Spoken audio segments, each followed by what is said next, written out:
Relations between India and Pakistan are becoming even more fractured following an attack that killed 26 people in Indian-administered Kashmir. Since then, the two countries have engaged in a range of retaliatory diplomatic measures against each other, despite Pakistan denying it was behind the attack.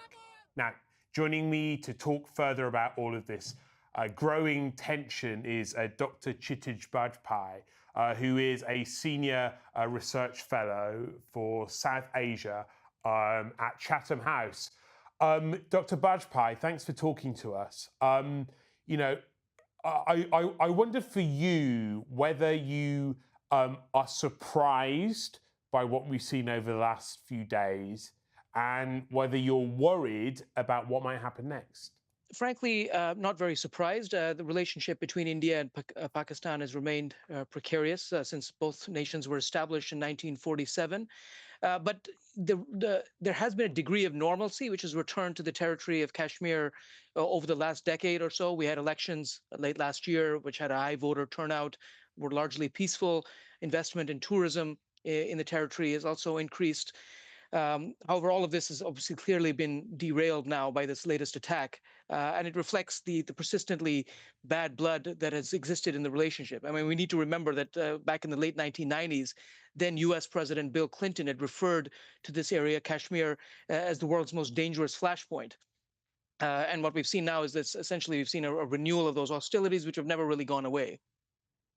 You know, the world's most dangerous flashpoint, that is such a kind of chilling description, and yet, this is, paint a picture for us. This is an area well yourself. This is a place which is also somewhere of serenity. These were tourists who were targeted. This is a place where people go for calm and for peace as well.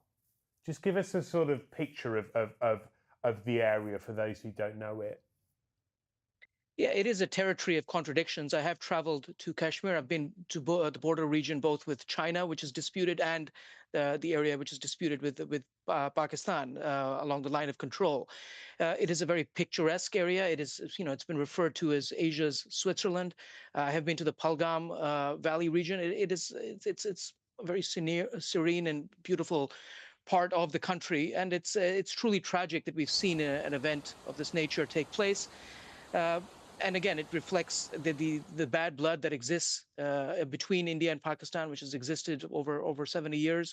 And yeah, I think it is I think truly tragic development that we've seen take place over the last 48 hours. And just to add to that, I mean, we have seen terrorist attacks take place in Kashmir over the last decade. There were large incidents that took place in 2016 and 2019. But I think what makes this somewhat of a game changer is this is the biggest attack which has taken place in Kashmir, targeting civilians in over 2 decades. Yeah, and that is so crucial. You can see in the way that this is being written up in Indian newspapers, for example, that is what has led this to resonate so much with so many Indians.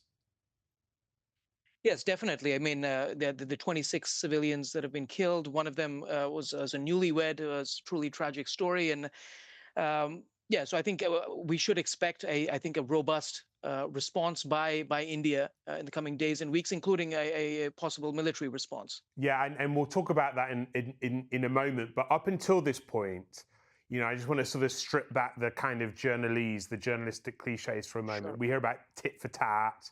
We hear about, the tinderbox of Kashmir. But what we're talking about here are not sort of symbolic gestures, diplomatic gestures, but some of these are like fairly serious moves. Like, for example, the suspension of the Indus Water Treaty.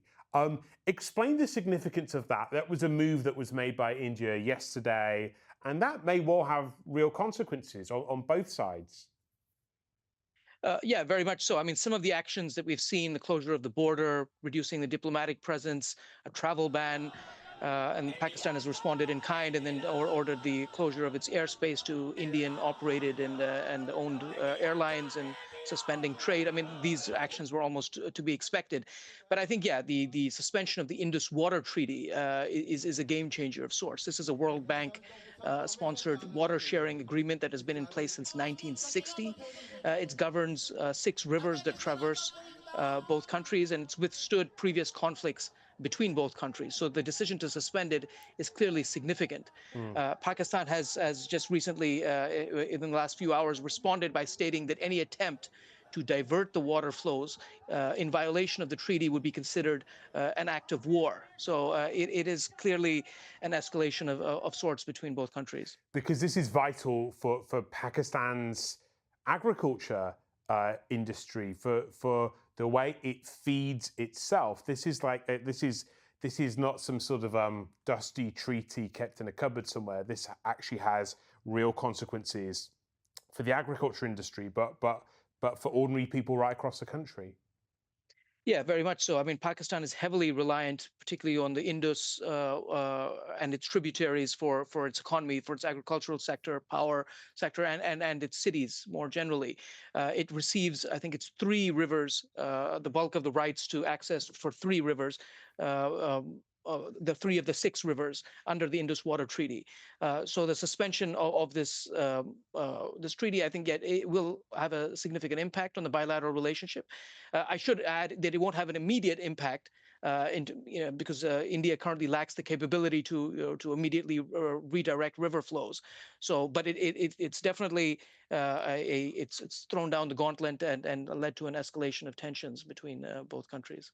You know, and yet we have Pakistan saying, well, essentially we didn't do anything. In to paraphrase, India is implying that Pakistan was behind these attacks.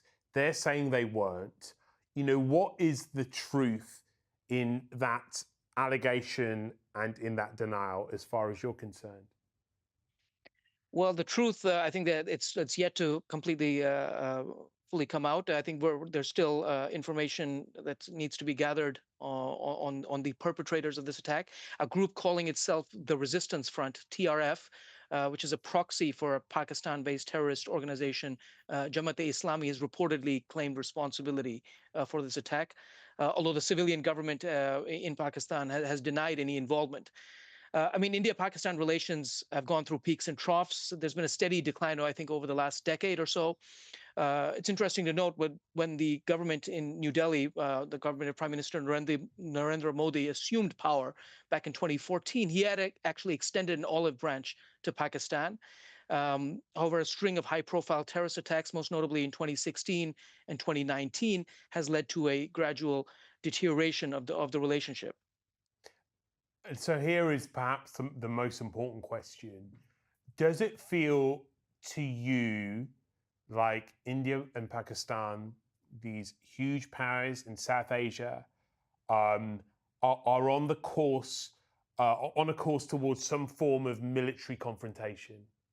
Yeah, it does increasingly look that way. I mean, this is the government in New Delhi, the government of Prime Minister Narendra Modi. It has adopted a tough on security posture.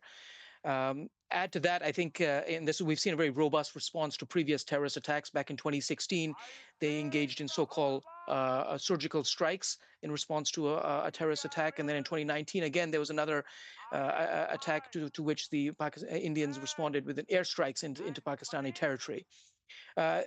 Also adding to that is there limited signs of external pressure on India to sort of Yeah. restrain its actions. Unlike previous periods of India-Pakistan hostility, when the U.S. played, say, a prominent role in trying to de-escalate tensions, there's no indications so far, at least, that the Trump administration or any other government is playing a prominent role in trying to de-escalate tensions between both countries. Because that's really striking here, isn't it? When this attack happened, J.D. Vance was in India. Donald Trump posted on social media his support for Prime Minister Modi almost immediately. It feels perhaps like this is a potential confrontation happening in something of externally of a bit of a vacuum, right? Yeah, so I think the broader geopolitical context is important. I think we see Pakistan is increasingly isolated. So, in a world where, say, the U.S. views the world through spheres of influence, the Trump administration, in some ways, has limited interest in getting itself involved in India-Pakistan tensions. The Gulf Arab states that at one time had been highly supportive of Pakistan's position in its tensions with India have also sort of distanced themselves from Pakistan in recent years. Interestingly enough, Modi was on a visit to Saudi Arabia when this terrorist attack took place. And even China, I think, to some degree, is increasingly frustrated with Pakistan amid a string of terrorist attacks or attacks we've seen on Chinese nationals in Pakistan. And then, as you mentioned, yeah, Vice President J.D. Vance was in India at the time of this attack, and in some ways, I think that alludes to efforts to try and internationalize the Kashmir issue while the spotlight is on India. Mm. And ultimately, do you feel that Prime Minister Modi will have the appetite to respond to this in the most serious, military methods? I think the appetite is definitely there. I think that the government is under significant pressure from public opinion and the media to take action. And as I said, he has sort of the government has prided itself on this tough on security posture. He's been referred to as India's chowkidar. Chowkidar means like a guard. So it's similar to the term which has been used by, with respect to the Israeli Prime Minister Benjamin Netanyahu, as many have referred to him as Mr. Security. Mm. The Indian government has pledged to pursue terrorists wherever they may be. There's a term they've used, "ghus ke marenge," meaning we'll go into their homes and we'll seek them out. So this tough on security posture, the precedent that's been set by the Indian government's response to previous terrorist attacks in 2016 and 2019 implies that we're likely to have quite a robust response by the Indian government to this attack. Okay, well, Dr. Bajpai, thanks for your insights, and thanks for talking to us. Thank you for having me.